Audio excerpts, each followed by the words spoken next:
Yes, yes, welcome. Yes, my name is Maurice the Crochet Master, and I go by the names of Maurice the Crochet Master. That is my personal Instagram. Yes, and today I would like to welcome you guys, all the return subscribers, to my YouTube channel, which is Hair Zipper. Yes, thank you so much for the love and support that you have shown me ever since I started. And today we're going to see on how to do temporary dreadlocks, and those are extended dreads. Yes, for the kids, and the steps that you're going to be seeing, so that maybe we can compare with the previous videos that I have been plating. And if you're still new, please go and check those previous videos that I've been plating, so that you get the whole idea on how to do these kind of extended dreads. They are temporarily, and I told you, when I say something is temporarily, that means you can unblock the dreads, you understand? So if we are plating a dread like for these kids, then it means after they can still undread and unlock their dreads. And people have been asking me the video to show them on how to unlock them, and it's already there. You can check on my previous video that I uploaded. You will see it on how to unlock them, and you come back with your hair protective. So these are the most important things that you need to know and you need to learn before doing these dreads. I told you like this thing I'm telling to those ones, if you're still new on my channel, that whenever we're doing the extended dreads, whenever we're doing the temporary dread blocks, yeah, the extended dreads, the way I played them, this gel that I be applying, it's called molding gel. Yes, it's the one I apply, and I always, whenever I apply it, it helps to collect all the hair together. When I'm locking, it collects all the hair together. As you can see, that like here in front, sometimes you find someone's hair is broken and you need to use it. So that's why I always want this gel. It helps me a lot. You can see here, like, it looks white, but after it melts and it goes off. But the good thing is, by the time it's going to melt, the dread is already there, like it's already firm, so it can't go anywhere. So that's why I always want to use this kind of gel. So you can see how it looks, and you can see the system that I'm using.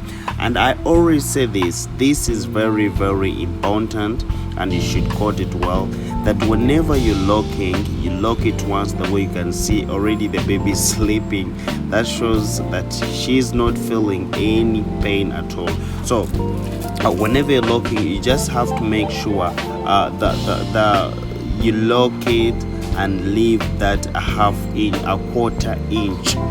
Yes, yeah, that space is left for the extension when you're going to do the extension. So you should always leave that quarter inch to put that extension there. So this is how we keep on doing the extended dreadlocks. Then another thing that I would like to tell you guys is, you should be very sure of your lines. Like, make sure your lines are well spaced and they're shaped very well, because I had a friend who told me that they are already done. She did the natural dreads for them, they're already natural, and now she says that it doesn't look nice just because of the way they started it from down. And remember, it was already natural, she cannot unplait it. So it's always good, like, to know how to shape from down, like to shape it very well, so that it doesn't bring you don't regret after plaiting the dreads. So that one goes to the natural dreads, and still, even us who are doing the temporary, it's just because your work looks neat. You can see I try to roll it this way, and I lock once. There are times when you can lock and you see you still have a space of locking twice. Yes, still you can do it. And I'm going to give you some other tips on how to plait a baby, because that would be different from plating the adults. It's very different when you're plating these kids. Yes, the methods that you're supposed to use, especially when you're locking. So when we reach here in front, when we reach here in front, you know, we always it's always very hard for us to collect the whole hair here in front. What I do, I try to make a rectangular shape, not in a box format, because a box format, I realize sometimes it's very hard like to make this line very nicely. So you just have to make it a rectangular shape, so that it pulls it very well in the way that you can see them perfectly, and you can lock them in once. You can see how I'm doing it. And someone asked me about the hook, this hook that I'm using. Yes, it is these hooks come in numbers. There's number 0, 1, 2, 3, 4 up to 14. Yeah, there's up to 12 or 14, but mostly it's up to 12. Yes, those numbers each have its use. So at times you may be plaiting hair that has got a lot of volume, so there are those numbers that you're supposed to use.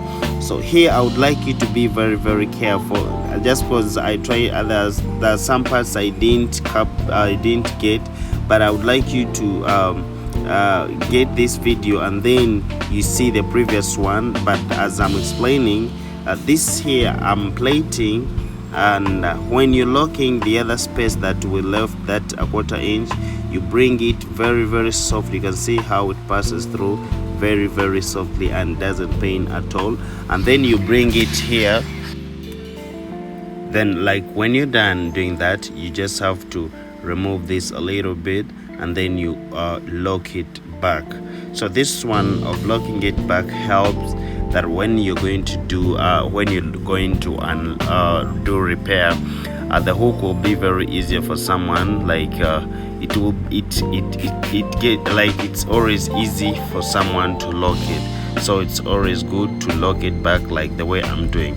So now I'm just going to show you this other step so that you can see it clearly.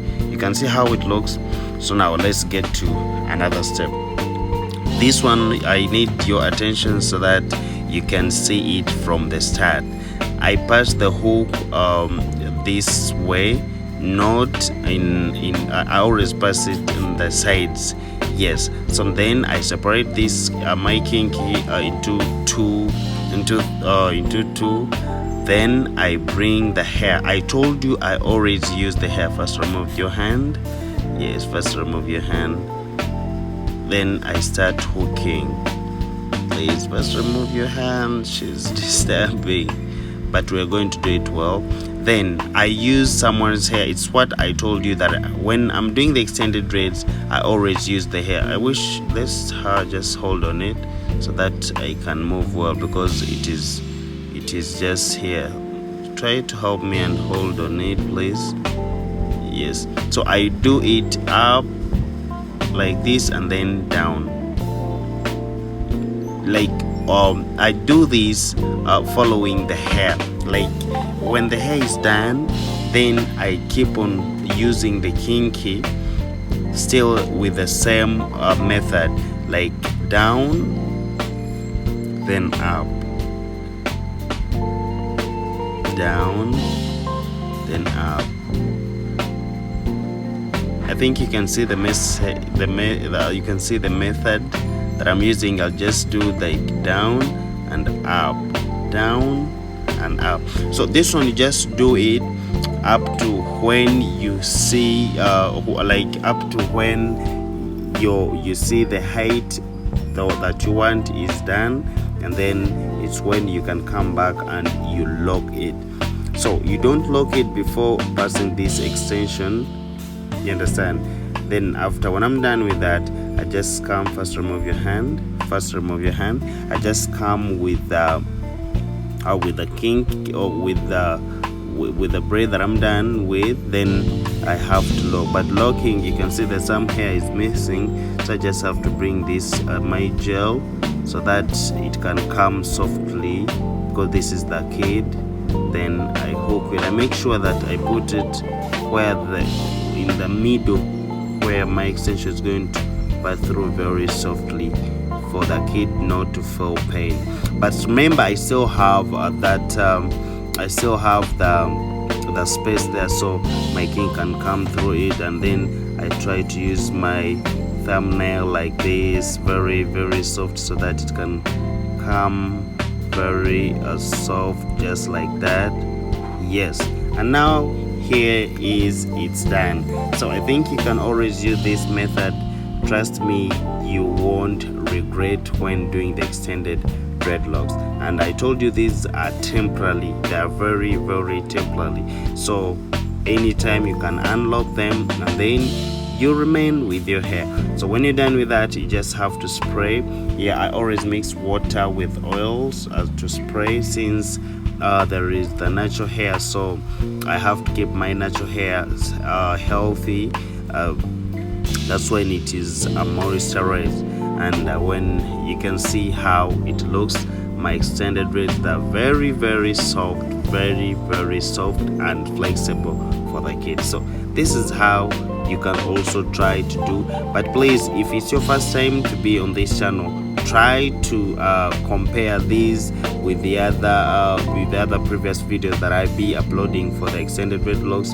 Trust me, you will have to learn something from it, because on this one I was just trying to show you that even kids can have this kind of dreadlocks. It's very very nice. You can see how it looks. So I'm trying to hold it above, as you can see.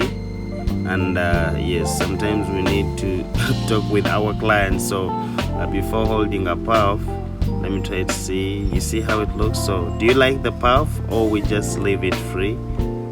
Yes, do you like the puff, or I just leave it free? She's like, I think she doesn't like the puff.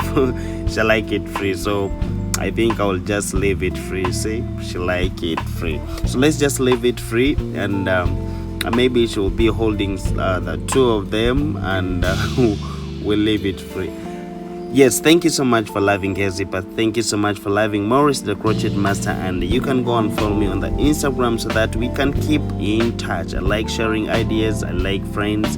Let's share, comment, and please tell me where you're watching from. I love you, and let me sign out. Bye bye.